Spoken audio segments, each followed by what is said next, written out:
आरमूर का municipal commissioner पकड़ा गया 20,000 रुपए की रिश्वत लेते हुए।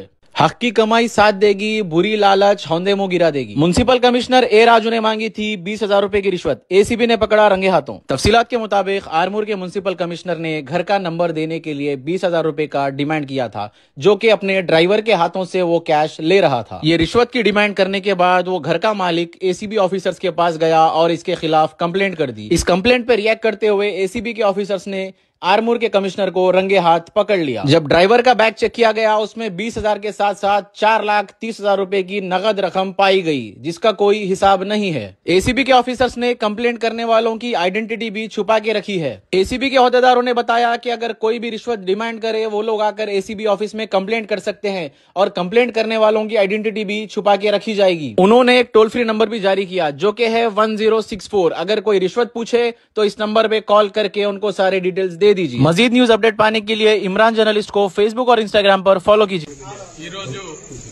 ఆర్మూర్ మున్సిపల్ కమిషనర్ రాజు గారు గత 3 రోజుల నుంచి కంప్లైంట్ మా దగ్గర రావడం జరిగింది. అతను కొత్తగా ఇల్లు కట్టుకున్నాడు, దానికి ఇంటి నంబర్ కావాలని చెప్పి గత ఫిబ్రవరి నుంచి కూడా ఆఫీస్ చుట్టూ తిరుగుతున్నాడు. ఈ 3 రోజుల ముందు మాత్రం మా దగ్గర కంప్లైంట్ ఇవ్వడం జరిగింది. తర్వాత వెరిఫై చేస్తే అతను కంప్లైంట్ జెన్యూన్ అని తెలిసింది. ఇతని గురించి తెలుసుకుంటే చాలా రోజుల నుంచి మా దగ్గర కూడా కంప్లైంట్స్ వేరే కంప్లైంట్స్ కూడా రావడం జరిగింది. ఈ కంప్లైంట్ కోఆపరేషన్ తోని ఈరోజు ఏదైతే డిమాండ్ చేసిండో 20,000 కావాలని ఇంటి నంబర్కి, ఆ డిమాండ్ చేసిన అమౌంట్ ఈరోజు ఇవ్వడం జరిగింది. అతను ఇస్తున్నప్పుడు అతని డ్రైవర్కు అప్పచెప్పమని చెప్పగానే అతను డ్రైవర్ తీసుకొని తర్వాత అతను మన పార్టీని చూసి ఆ బ్యాగ్ ఇక్కడ వెనక త్రో చేశారు. ఆ బ్యాగ్ కూడా అతన్ని సీజ్ చేయడం జరిగింది.